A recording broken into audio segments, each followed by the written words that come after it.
Sound. Speed. So, Rolling. Kevin, Laura Lee.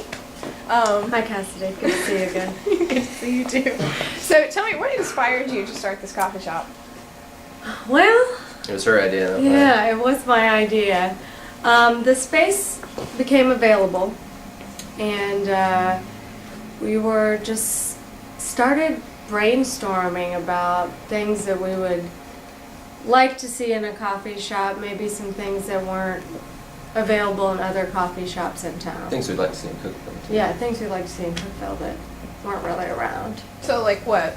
Well, Focus on local ingredients for one, on like house-made ingredients. You know, like all of our flavored syrups and stuff are made in-house, which people don't really do. and they're all organic, and that was Organic. another big thing. There's not a lot of places to find organic options, vegetarian options, vegan options, Gluten-free. gluten-free. Special needs options. In other words. So yeah, we wanted to fill that gap for sure. Right, and then we started thinking, okay, well, if we're going to go that route, what can we do that's going to be a sustainable option? And so we started looking into getting compostable cups, and just really compostable to-go things, because we really are, a society now where everything we do, we just grab and go, grab and go, grab and go. So how can we still maintain that, but also lessen our impact or footprint? To be responsible, basically. Awesome. Tell me about the products you have. Well, Kevin researched the coffee. He's kind of the coffee guru. He's been baristaing Sure. for 7-8 years now. Yeah. So he sourced our coffee, which comes from Nashville, and it's from Humphrey Street Coffee Company, which plug. Yeah. Thanks. Which It's a great company in Nashville. Really small roaster. They actually have it's a nonprofit helping inner city families in South Nashville. mostly teenagers. Yeah, so a lot of teenagers that come in, they actually work on site helping with the coffee, which is I think pretty cool. Better than you're going to get for a lot of larger scale roasters, and we get a lot of attention from them because we're one of the big clients for them too. So it's like we have a lot of say in what kind of stuff we get. But it's all seasonally harvested, which is a big deal with coffee. In a lot of places you can have it fresh brewed, you can have it fresh roasted, but if it's been sitting green on a shelf for 2 years, some people will still roast it, but a lot of that flavor nuance is gone. So these we only Humphreys only gets it in seasonally, so it's like it stays on their palates for the least amount of time before it comes out to us. Which is also cool, because then throughout the year we're getting different coffees from different places, and so it's always rotating and changing out. Like right now, most We of our didn't have coffee. either of those, 2 months ago. Right. Yeah. So And now it we've got, changes now. got a Brazilian coffee now. We've got a whole bunch from Central America right now. But we've still got a couple African, and we've got one from Bali, which is really popular. One that we're really excited to is a Honduras that we have that's actually a direct trade. So Humphreys is buying it straight from the farm co-op in Honduras. So the more middlemen you have, the more businessmen are getting rich, and the less the farmers are getting for actually growing their crop. So we're really excited to have that one. That was one of our big things, was getting the fair trade certified coffee and all that. I watched, before we opened, I watched a documentary called Black Gold, and it's all about coffee exploded. I was like in tears, and I was like, this is so terrible. It was as bad as like a Disney dog movie. I was like, this is awful. And he was like, it's okay.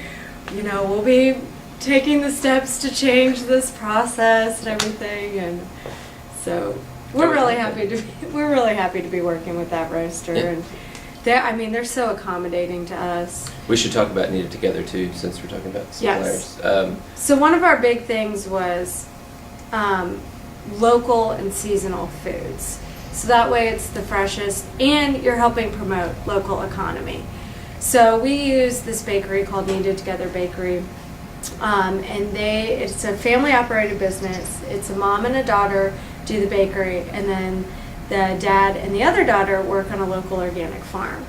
So a lot of the stuff that's actually in our baked goods comes from the farm.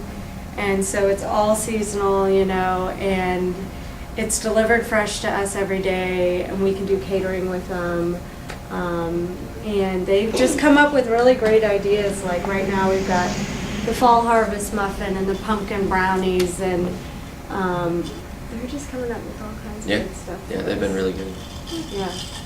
Tell me more about your baked goods. And you said you get them from Native Together, and you also get them from Miracle Mountain too, correct? Right. Well, They're kind of one in tandem, basically. It's one family. Right. So the farm helps supply the bakery, and then the bakery supplies us. Is basically how it works. But we've got lunch sandwiches as well. And so a lot of that's produce from the farm. You know, like lettuce and tomatoes, stuff like that, is right from the farm instead of shipped in on a truck from who knows where. And they actually smoke their meat as well. So all the meat is locally smoked here. It's really and delicious. So it's just, everything is super fresh. Yeah. That's awesome. Yeah. Why did you decide to display local artwork? Well, I'm an artist, and I went to school with a bunch of starving artists, and I mean, it's a coffee shop thing, I think. And I think Cookeville's kind of right on the cusp of being this, you know, artsy kind of little cool town that's got all these things going on, and we really wanted to provide a place for artists to be able to display their wares and make a little bit of money, because I know plenty of people that are artists. I'm an artist. I went to school for it, and it's all great and dandy except that you're working another job trying to support yourself to do that. So we really wanted to go ahead and make a place for people to try and make some money. And as you can see, our artist this month, she had her gallery opening on Friday, and she's almost sold everything out. And this was a tech student. Yeah, and that's the other thing too. We kind of wanted to focus on artists who have not had their stuff all over town already. Right. Maybe just who needed an opening to get into the gallery world, I guess you could say. So Heather, I think this is her first show. Yeah, this is Heather's anywhere. first show. And that's been the case with a couple of them. So that's what really gets me excited is, you know, this is the first time they've had their stuff up. Right. And with hers too, she sold 9 pieces the first night. So that's really exciting for us. And so every month we feature a different local artist. The first Friday of the month is the gallery opening, and we have live music, and you know, we just invite a bunch of people, and she walked around and kind of talked about herself and art. We usually have a drink special, and so it's just a nice fun event, especially, you know, a lot of people don't drink or aren't 21 or whatever, and so it's a nice, cool, fun early evening thing to do, you know, because that's the thing you always hear, there's nothing to do, and we wanted something to do, something for people to do. So Tell me more about the live music. well, you play here quite a bit. Yeah, we try to get, it does go in hand with the gallery openings that we have once a month. We always have to have live music with that. But then also, I want it to be, ideally I'd like it to be a weekly thing, like maybe every Friday night or something, have music. And we've been doing it pretty regularly so far. We just set up right over here and move those displays out of the way. And it's one of those things where, again, we're trying to get maybe some people who have hung it up for a while and wanted to get back into it. Like, we actually had Rick Jones from Jones Antiques over there. He hadn't played in, I don't know, 15 years or something. And he was like, oh yeah, I'll try it. And, you know, it's a pretty intimate setting here, and so it's not like a lot of pressure for an artist to get up and perform. So he came up and he did some originals. He came up and did it, some covers. So it was a lot of fun. Yeah. And then also it's nice for her because she has sort of a house band working for her already.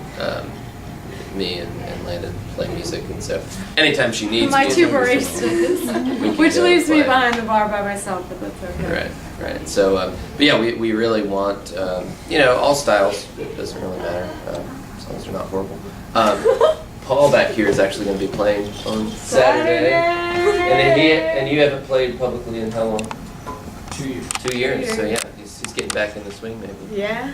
So, yeah. So it'll be a nice guy. We put that stuff on Facebook and Twitter, and our website's kind of under construction right now, but usually every day on Facebook we're posting, you know, what the coffees are, what kind of specialty items we do, especially if I have a gluten-free option, then I want to put that on so that people know there's something here today. I have something vegan, something vegetarian.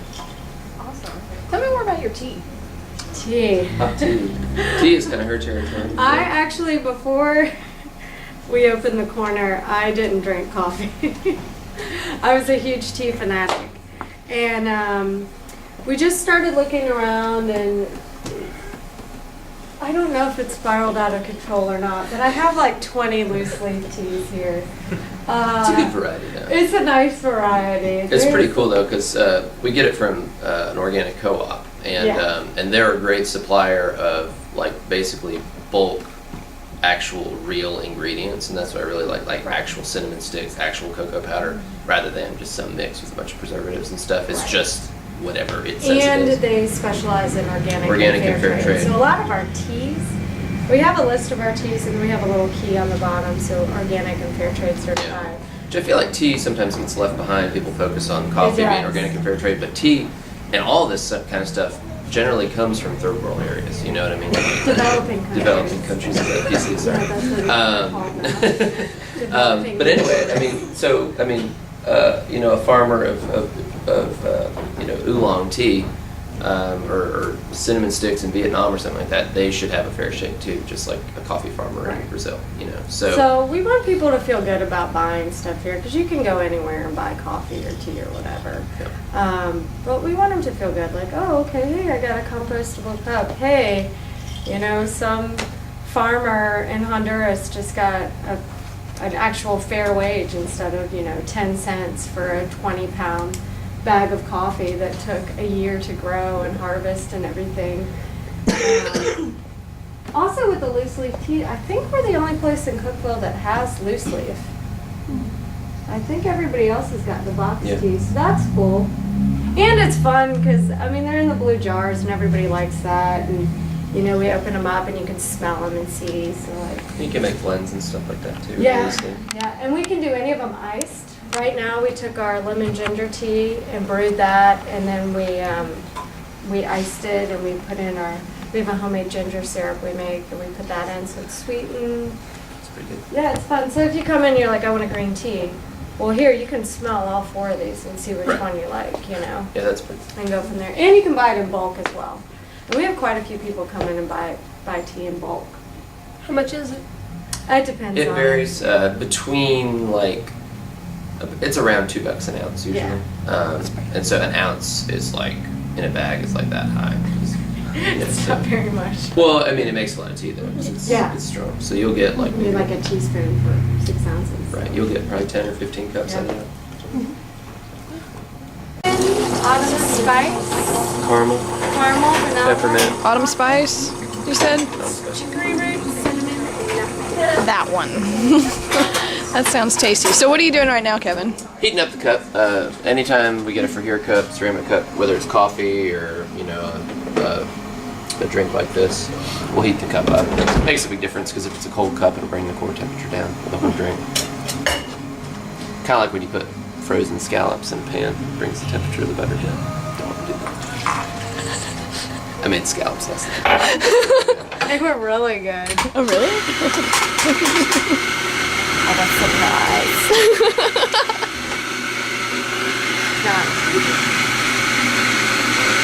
Use local purity milk, Nice. Reasonably low. reasonably local. As local as as, you can get it. yeah, I understand. Where's it Is that from? Right harder? outside of Nashville, I think? Is that harder to come by? It's not, but it's not harder to come by, but it is more expensive.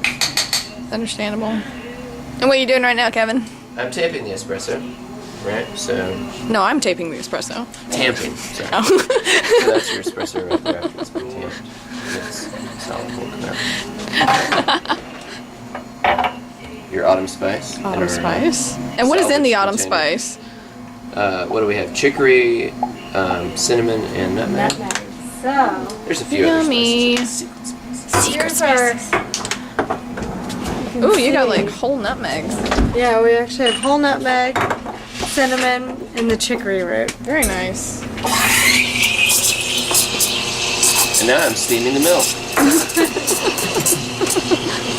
And the espresso is cascading into your cup. Nice. Like twin waterfalls. Of coffee goodness.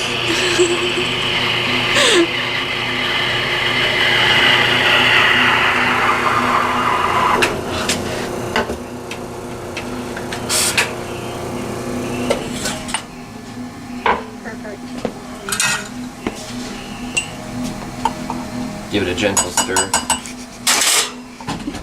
And there, that's mostly crema on the top, which is where most of the oils in the coffee bean end up. Okay. That's the flavor. He's gonna make something really pretty. Maybe. Might choke. Doubtful. Never know. Ooh, look at that. And that's your Autumn Spice Latte. Delicious. It's a little extra on the side. Thank you. Did you take Tabasco? Yes, I do take Tabasco.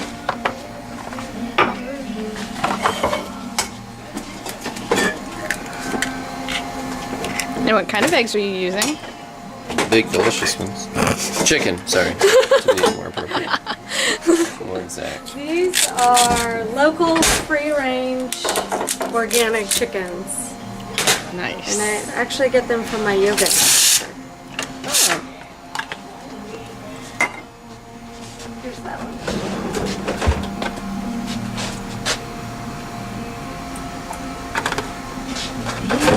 This is gonna be loud.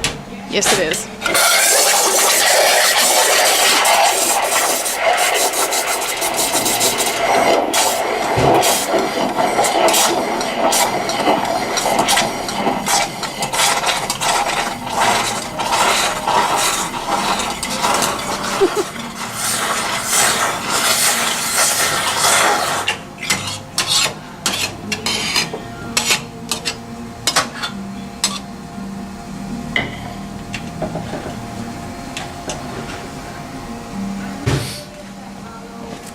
Ready? Voila. Very nice. Voila.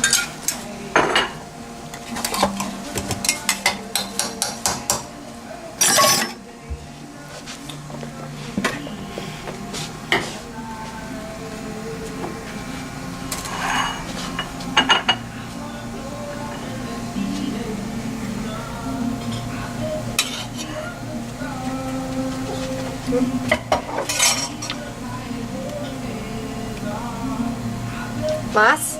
Mas. That should be good. That should be good. Voila. I'm gonna die. It's Jalapeno not too goodness. bad. Let's see. There we go. Bam! Probably gonna need a knife and fork with Yes. So this is our Egg and Cheese Sconewich, perfect for hangovers. Nice.